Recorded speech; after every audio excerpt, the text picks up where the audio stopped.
Hello dears, സംശയമൊന്നും വേണ്ട കേട്ടോ. തൊട്ട് മുമ്പ് കണ്ട ആ ചെടി തന്നെയാണ് ഇത്ര ബുഷിയായിട്ട് വളർന്ന് നിൽക്കുന്നത്. അതുപോലെ തന്നെ കൊച്ചു കൊച്ചു പോട്ടുകളിൽ വെച്ചിട്ടുള്ള ചെടികളാണ് ഇതുപോലെ പടർന്ന് പന്തലിച്ച് നല്ല ഹെൽത്തി ആയിട്ട് നിൽക്കുന്നത്. അപ്പോൾ ഇതിനെല്ലാം വേണ്ടി നമ്മൾ ചിലവാക്കിയത് അടുക്കളയിൽ നമ്മൾ വെറുതെ കളയണ 2 വേസ്റ്റാണെന്ന് പറഞ്ഞാൽ നിങ്ങൾ വിശ്വസിക്കുമോ? വിശ്വസിച്ചേ മതിയാവും കേട്ടോ. അപ്പോൾ അതിൻ്റെ തെളിവ് സഹിതമാണ് നമ്മൾ ഇന്നത്തെ വീഡിയോയിൽ വന്നിട്ടുള്ളത്. അപ്പോൾ ഈ ഒരു കാര്യം നമ്മൾ മുമ്പ് ഒരു വീഡിയോയിൽ സൂചിപ്പിച്ചിട്ടുള്ളതാണ്. അപ്പോൾ അന്ന് ചെയ്ത വളപ്രയോഗങ്ങളുടെയൊക്കെ റിസൾട്ടാണ് ഈ കാണുന്നത് കേട്ടോ. അതുകൂടാതെ തന്നെ നമ്മളൊരു ചെടി തുടക്കത്തിൽ വെക്കുമ്പോൾ തന്നെ പ്രത്യേകിച്ച് ഒരു ചിലവുമില്ലാതെ നമ്മൾക്ക് ഈ വേസ്റ്റുകൾ ഉപയോഗിച്ച് തന്നെ നല്ലൊരു പോട്ടി മിക്സും കൂടി റെഡിയാക്കുകയാണെങ്കിൽ ഒരു കുഞ്ഞു ചിരട്ടയിൽ പോലും വളരെ ഹെൽത്തി ആയിട്ട് ഒരുപാട് ലോങ് ആയിട്ട് നമുക്ക്, അല്ലെങ്കിൽ ബുഷി ആയിട്ടാണെങ്കിൽ ബുഷി ആയിട്ട് മണി പ്ലാന്റ് വളർത്തിയെടുക്കാൻ പറ്റും. അപ്പോൾ ആ ഒരു പ്രൂഫാണ് നമ്മൾ ഇന്നത്തെ വീഡിയോയിൽ ചെയ്യാൻ പോകുന്നത്. അപ്പോൾ കണ്ടില്ലേ, ഈ ഒരു ചെറിയ പോട്ടിൽ നിന്നാണ് അത്രയ്ക്ക് വലിയ ഒരു മണി പ്ലാന്റ് നമ്മൾ വളർത്തി വെച്ചിട്ടുള്ളത് കേട്ടോ. അപ്പോൾ ഇതിന് വേണ്ടി പ്രത്യേകിച്ച് ഒരു കെമിക്കൽ ഫെർട്ടിലൈസറോ ഒന്നും തന്നെ നമ്മൾ ചെയ്തിട്ടില്ല. ഇതിന് വേണ്ടി എങ്ങനെയാണ് നമ്മൾ പോട്ടി മിക്സ് തയ്യാറാക്കേണ്ടത് എന്നൊക്കെ ഇന്നത്തെ വീഡിയോയിൽ ഡീറ്റെയിൽഡ് ആയിട്ട് പറയുന്നുണ്ട്. മണി പ്ലാന്റ് കൂടാതെ പെപ്രോമിയ സ്കാൻഡൻസ് ഗ്രീൻ എന്ന് പറഞ്ഞിട്ടുള്ളൊരു വെറൈറ്റിയാണ് ഇത്. അപ്പോൾ പെപ്രോമിയ വർഗ്ഗത്തിൽപ്പെട്ട ഇത്തരം ചെടികൾക്കും നമ്മൾ ഇതുപോലെ തന്നെ നമുക്ക് ഫെർട്ടിലൈസർ കൊടുക്കാവുന്നതാണ് കേട്ടോ. അപ്പോൾ കണ്ടില്ലേ, ഈ ഒരു ചെറിയ പോട്ടിലാണ് പെപ്രോമിയ വളർന്ന് നിറഞ്ഞ് പടർന്ന് കയറിയൊക്കെ നിൽക്കുന്നത്. അപ്പോൾ അതിനും നമ്മൾ ഈ ഒരു പോട്ടി മിക്സ് തന്നെ നമുക്ക് കൊടുക്കാവുന്നതാണ് ഇതുപോലെ വളർത്തിയെടുക്കാനായിട്ട്. അതുപോലെ നമ്മൾ നല്ല ഹെൽത്തി ആയിട്ടുള്ള സ്റ്റെമ്മ് കണ്ടില്ലേ, ഇപ്പോൾ കാണുന്നത് നിങ്ങൾ മണി പ്ലാന്റ് അല്ല. പലർക്കും അറിയാമെങ്കിലും ചിലരൊക്കെ കാഴ്ചയിൽ ഒരുപോലെ ഉള്ളതുകൊണ്ട് ഇതും പോത്തോസ് ഫാമിലിയിൽ പെട്ടതാണെന്ന് തെറ്റിദ്ധരിക്കാറുണ്ട്. അപ്പോൾ ഇത് ഫിലഡെൻഡ്രോൺ ആണ്. നമ്മുടെ കയ്യിൽ ഫിലഡെൻഡ്രോൺ ബ്രസീലും പിന്നെ നല്ല ഡാർക്ക് ഗ്രീനായിട്ട് നിൽക്കുന്ന ഫിലഡെൻഡ്രോൺ സ്കാൻഡൻസ് ഗ്രീനും ആണുള്ളത്. അപ്പോൾ ഇവർ കണ്ടില്ല, ഒരു ചെറിയ പോട്ടിൽ നിന്ന് വളർന്ന് പന്തലിച്ച് മേലോട്ട് ഷെയ്ഡ് നെറ്റുമിലൊക്കെ പിടിച്ച് വളർന്ന് കയറിയിട്ടുണ്ട്.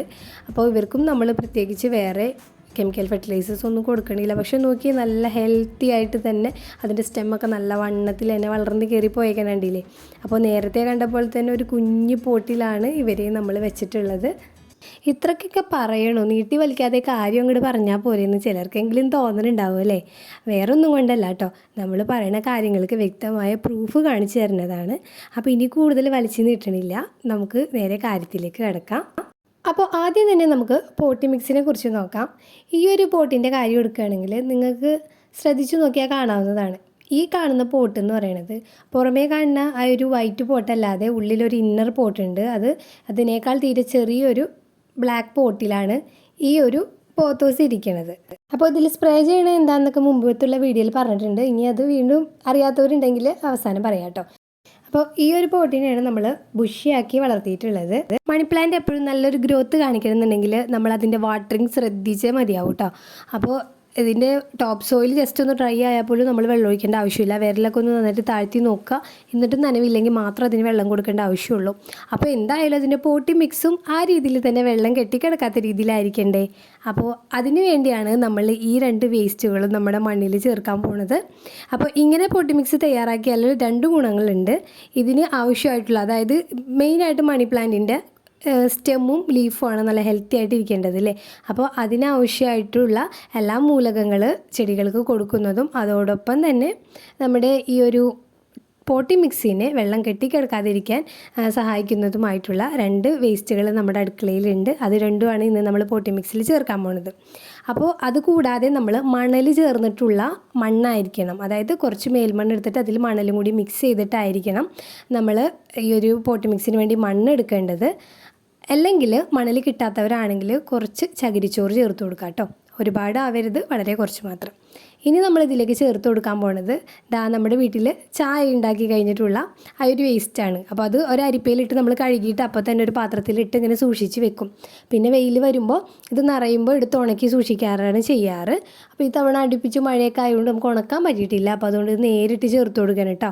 അപ്പോൾ എപ്പോഴും ഉണക്കിയത് ചേർക്കണതായിരിക്കും നല്ലത്. കാരണം ഉണക്കാത്തത് ചേർത്ത് കഴിഞ്ഞാൽ നമ്മുടെ ചെടിയുടെ റൂട്ടിനൊക്കെ ഇൻഫെക്ഷൻ വരാനുള്ള ചാൻസ് കൂടുതലാണ്. അതുപോലെ തന്നെ നമ്മൾ നേരത്തെ പറഞ്ഞ ഒരു പ്രോപ്പർട്ടി ഉണ്ടല്ലോ, മണ്ണിൽ വെള്ളം കെട്ടിക്കെടുക്കാതിരിക്കാൻ സഹായിക്കുന്നതൊക്കെ നമ്മൾ ഉണക്കി കഴിഞ്ഞാൽ കുറച്ചും കൂടി നല്ലതായിരിക്കും. അപ്പോൾ ഇപ്പോൾ ഉണക്കാത്തത് കൊണ്ട് തന്നെ നമ്മളിത് നന്നായിട്ട് മണലും കൂടുതൽ ചേർത്തിട്ട് നന്നായിട്ടൊന്ന് മിക്സ് ചെയ്തെടുക്കുകയാണ്. മാക്സിമം മണൽ കിട്ടാനുള്ളൊരു മണൽ തന്നെ ചേർക്കാൻ ശ്രദ്ധിക്കുക കേട്ടോ. ഇപ്പോൾ കണ്ടില്ലേ ഒട്ടും കട്ട പിടിക്കാത്തത് ഇതുപോലെ ഇങ്ങനെ പൊടിഞ്ഞു പോകുന്ന പാകത്തിലാണ് നമുക്ക് ഈ ഒരു മണ്ണ് ഇരിക്കുന്നത്. ഇതുപോലെ വേണം നമ്മൾ റെഡിയാക്കി എടുക്കാൻ. ഇനി അടുത്തത് ഇതിലേക്ക് ചേർക്കുന്നത് മുട്ടത്തോടാണ്. അത് നമ്മൾ വീട്ടിൽ ഉപയോഗിച്ചിട്ട് കിട്ടണത് ഇതുപോലെ ഇങ്ങനെ ഉണക്കി സൂക്ഷിക്കുകയാണ് ചെയ്യാറ്. ഉണക്കി കഴിഞ്ഞാൽ നമുക്ക് പൊടിക്കാനും എളുപ്പമാണ്, പെട്ടെന്ന് കേട് വരികയില്ല. അപ്പോൾ നമ്മളിത് പൊടിച്ച് പൗഡർ പോലെയാണ് സൂക്ഷിക്കാറുള്ളത്. അപ്പോൾ തീർന്നിരിക്കുന്നതുകൊണ്ടാണ് ഇങ്ങനെ ചേർത്ത് കൊടുക്കുന്നത് കേട്ടോ. അപ്പോൾ പൗഡർ പോലെ ആക്കി എടുക്കുകയാണെങ്കിൽ ചെടികൾക്ക് കുറച്ചും കൂടിയും ഇത് എളുപ്പത്തിൽ മിക്സായി കിട്ടും. മാത്രമല്ല നമ്മൾ മിക്സിയിലൊക്കെ ഇത് പൊടിച്ചെടുക്കുമ്പോൾ നമ്മുടെ മിക്സിയുടെ ജാറിൻ്റെ ബ്ലേഡിനൊക്കെ നന്നായിട്ട് മൂർച്ച കൂടും കേട്ടോ. അപ്പോൾ അതാണ്ടില്ലേ നന്നായിട്ട് തന്നെ മുട്ടത്തോടും ചേർത്ത് കൊടുത്തിട്ടുണ്ട്. പിന്നെ മുട്ടത്തോട് ഇങ്ങനെ ചേർത്താലുള്ള ഗുണമെന്ന് പറഞ്ഞാൽ ചെടികൾക്ക് വരുന്ന ഒച്ചിൻ്റെ ശല്യമൊക്കെ പരമാവധി കുറഞ്ഞു കിട്ടും കേട്ടോ. അപ്പോൾ ഇതുപോലൊരു ചെറിയ പോട്ടിലാണ് നമ്മളിത് പോട്ടി മിക്സ് നിറച്ച് കൊടുക്കാൻ പോണത്. നല്ല നൈട്രജനും കാൽസ്യം റിച്ച് ആയിട്ടുള്ള പോട്ടി മിക്സാണ് നമ്മൾ തയ്യാറാക്കിയിട്ടുള്ളത്. അപ്പോൾ ചാണകപ്പൊടി ഉണ്ടെങ്കിൽ ഒരല്പം ചേർത്ത് കൊടുക്കാം കേട്ടോ. ഇനിയിപ്പോൾ ഇല്ലെങ്കിലും കുഴപ്പമില്ല, നന്നായിട്ട് ചായലയുടെ ആ ഒരു വേസ്റ്റ് ചേർത്താൽ മതി. അപ്പോൾ നമ്മൾ ഇതുപോലെ കട്ട് ചെയ്തെടുത്തിട്ടുണ്ട്, നല്ല ഹെൽത്തി ആയിട്ടുള്ളൊരു സ്റ്റെം എടുത്തിട്ട്. അപ്പോൾ ഇതിവിടെ കണ്ടില്ലേ ഒരു ചെറിയൊരു കട്ടുള്ളൊരു പ്ലാന്റ്, അത് നമ്മൾ മുമ്പ് കട്ട് ചെയ്തെടുത്തതാണ് കേട്ടോ. അപ്പോൾ അവിടെ നിന്ന് വന്നേക്കുന്ന സ്റ്റെം കണ്ടത് നല്ല ഹെൽത്തി ആയിട്ടുള്ള സ്റ്റെമ്മാണ്. അപ്പോൾ നമ്മൾ അതിനൊക്കെ നന്നായിട്ട് നമ്മുടെ എഗ് സൊല്യൂഷൻ സ്പ്രേ ചെയ്ത് കൊടുക്കാറുണ്ട്. അതാണ് ഞാൻ മുമ്പ് വീഡിയോ നമ്മൾ കണ്ടത് സ്പ്രേ ചെയ്യുന്നത്. അതൊക്കെ ഡീറ്റെയിൽഡ് ആയിട്ട് അതെങ്ങനെയാണ് ഉണ്ടാക്കണേന്നൊക്കെ മുമ്പ് ചെയ്ത വീഡിയോയിലൊക്കെ പറഞ്ഞിട്ടുണ്ട്. അപ്പോൾ അതിൻ്റെ ലിങ്ക് വേണമെങ്കിൽ ഞാൻ ഡിസ്ക്രിപ്ഷനിൽ കൊടുക്കാം കേട്ടോ. അപ്പോൾ കണ്ടില്ലേ ഇതുപോലെ നമ്മളിപ്പോൾ പ്രൊപ്പഗേറ്റ് ചെയ്യാൻ വെക്കുകയാണ്. അപ്പോൾ ഇത് നമുക്ക് എല്ലാവർക്കും അറിയാമല്ലോ, ഓരോ നോഡും ആ ഒരു ലീഫും മാത്രം മതി നമുക്കൊരു പുതിയ ചെടി ഉണ്ടാക്കിയെടുക്കാനായിട്ട്. അപ്പോൾ ആവശ്യത്തിൽ കൂടുതൽ നീണ്ടു നിൽക്കണ സ്റ്റെമ്മും റൂട്ടൊക്കെ ആണെങ്കിൽ ചെറുതായിട്ടൊന്ന് കട്ട് ചെയ്ത് മാറ്റുക. എന്നിട്ട് ഇത് ഇതുപോലെ ഒന്ന് നട്ടു കൊടുത്താൽ മാത്രം മതി. അപ്പോൾ നമ്മളിത് പ്രൊപ്പഗേറ്റ് ചെയ്യാനാണ് വെക്കുന്നത്. ഇതിപ്പോൾ ഓരോരോ ചെടികളായിട്ട് വരുമ്പോൾ നമ്മളിത് വേറെ വേറെ പോട്ടിലേക്ക് ഓരോ പ്ലാന്റായിട്ട് വെക്കും.